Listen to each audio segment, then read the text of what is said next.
Charlotte a passé 12 ans aussi raide qu'un arbre. Presque tous les organes de son corps ne fonctionnent pas. Elle ne peut pas bouger, elle ne peut pas courir. Ses bras et ses jambes sont trop faibles qu'elle n'arrive plus à faire un seul mouvement par elle-même. Elle a défié la mort. Il l'appelle immortelle parce qu'elle est morte. Et quand tout le monde a pensé que c'était fini pour elle, elle s'est relevée et est revenue à la vie. La plupart des gens pensent qu'elle est morte il y a longtemps et aucun d'entre eux ne croit qu'elle respire encore. Sa mère l'a élevée ces 12 dernières années. Les amis, allons à la rencontre de notre amie. Mais avant, voici la question du jour. Combien d'os compte le corps humain? A, 200, B, 202, C, 206.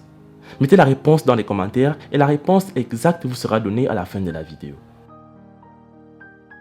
Elle s'appelle Egidia, elle est la mère de cette fille mourante et de 6 autres enfants. Elle a 7 enfants au total et dit que le mari les a abandonnés il y a longtemps. Cela a fait chuter leur niveau de vie et leur taux de pauvreté a augmenté. Elle est la mère de Charlotte et elle nous en dira plus sur sa fille mourante. Mon enfant est née normale, plus forte et en meilleure santé que maintenant. Elle avait un avenir prometteur, nous l'avons envoyée à l'école et quand elle était au cours préparatoire, elle a été diagnostiquée et nous avions découvert cette maladie inconnue. C'est très tôt vers 5 h du matin qu'elle m'a réveillé en me disant qu'elle ressentait une trop grande douleur dans ses mains. Je la regardais et ses bras gonflaient. J'ai appelé ma mère, sa grand-mère bien évidemment. Nous sommes allés demander quel genre de maladie elle développait.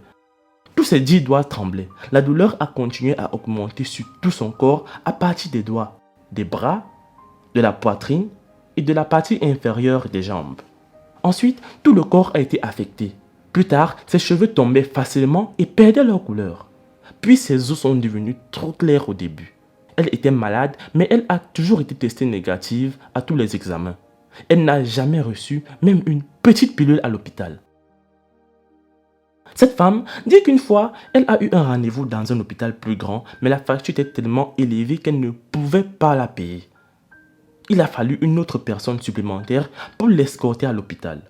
Pourtant, cette mère a 6 autres enfants, donc elle a été obligée de s'occuper d'eux et a fini par abandonner le traitement de Charlotte.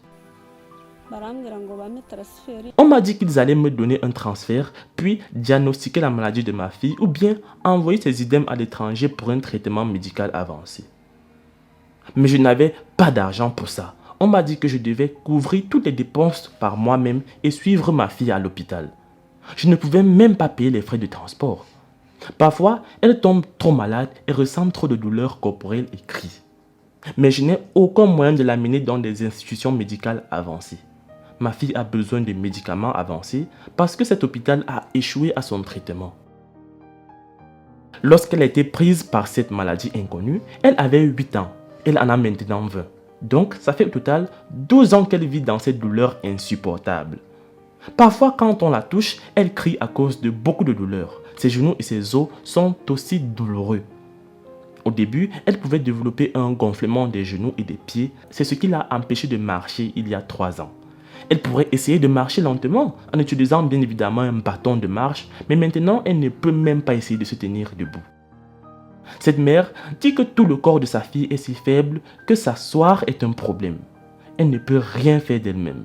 Et c'est pourquoi il y a toujours quelqu'un ici qui la regarde et prend soin d'elle. Cette personne doit s'assurer que Charlotte ne se salisse pas, sinon ils doivent la nettoyer le plus vite possible. Sa mère dit qu'il y a des gens qui ont profité de sa fille mourante et se sont fait passer pour des médecins et des experts médicaux, puis l'ont demandé de l'argent. Ils ont pris l'argent et sont partis sans soigner sa fille.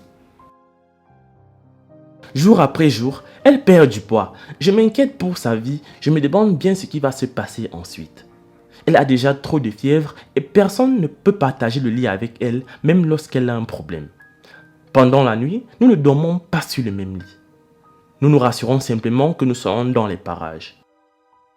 Cette mère est inquiète. Elle ne fait que rassembler des amis proches pour prier pour sa fille. Anxieuse, elle dit qu'elle a dû faire face à un problème de déplacement presque toutes les semaines à raison de l'absence de maison où rester. Mais grâce à ses voisins attentionnés qui l'ont soutenue, elle a pu construire cette maison. S'ils ne l'avaient pas soutenue, cette famille se retrouverait sûrement dans la rue. Elle dit que sa vie quotidienne dans ce village est si compliquée qu'elle va cultiver tout le temps pour subvenir aux besoins de sa famille ainsi que de ses enfants. Elle gagne en moyenne $1 par jour, ce qui n'est même pas suffisant pour les nourrir. Elle ajoute qu'en raison de la façon dont elle doit toujours aller travailler pour subvenir aux besoins de sa famille, la sœur cadette de Charlotte a dû faire un sacrifice et arrêter d'aller à l'école pour passer du temps à s'occuper de sa sœur, dont la vie est toujours en jeu. Cette mère dit que sa fille est immortelle car elle est décédée plusieurs fois puis ressuscitée. Elle est reconnaissante que sa fille soit une guerrière et ait vaincu la mort. Les docteurs disent que si on ne me donne pas de médicaments, ma condition peut s'empirer. Et même si je suis malade, je ne perds pas espoir.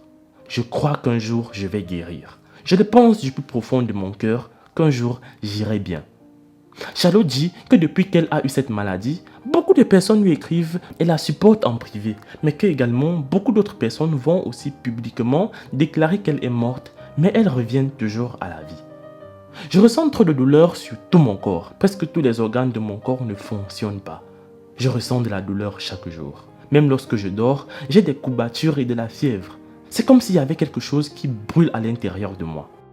Parfois, je meurs complètement et j'arrête de respirer. Maman vient ensuite, appelle des gens et organise un enterrement. Lorsqu'elle planifie comment me reposer, ils m'entendent tousser puis m'apportent de l'eau. Et ça, c'est toujours une chance pour cette vie. Peut-être que Dieu a un but sur ma vie parce que cela m'est arrivé plusieurs fois. Mais je continue de ressusciter. Cette mère est toujours accueillie par des gens qui appellent sa fille de noms différents. Elle dit que ce ne sont pas seulement les voisins, mais aussi même les membres de la famille. Ils appellent toujours Charlotte fantôme. Ce n'est pas un secret. Ils disent toujours, quand ce fantôme disparaîtra-t-il? Quand mourra-t-elle? Ils viennent toujours à moi et me disent que j'ai un fantôme dans la maison, comme si je vivais dans un cimetière. Certaines viennent me voir et me disent, tu sais quoi, votre fille souffre du VIH. Je l'ai amenée à l'hôpital, mais elle a été testée négative. Avant qu'elle ne cesse de marcher, elle pouvait se déplacer dans ce village. Et les gens se moquaient toujours d'elle, l'appelant de noms différents. Mais Dieu merci, nous sommes venus dans cette maison où ces gens ne peuvent plus l'atteindre. Et ils ne l'ont pas vue depuis un moment. Certains d'entre eux pensent qu'elle est morte. Ils ne peuvent pas croire qu'elle respire encore à cause de la façon dont ils ont vu son état. Et c'est la raison pour laquelle ma fille aime toujours rester à l'intérieur. Cette mère dit que sa fille a besoin de médicaments avancés parce que les médecins locaux ne l'ont pas soignée. Le fait de payer une facture médicale élevée est ce qui empêche à cette mère d'amener son enfant dans un meilleur hôpital. Vous pouvez les aider à obtenir un traitement avancé en contribuant via le lien GoFundMe dans la description. Les amis, la réponse à la question du jour était de 206 euros. Like la vidéo si tu as trouvé.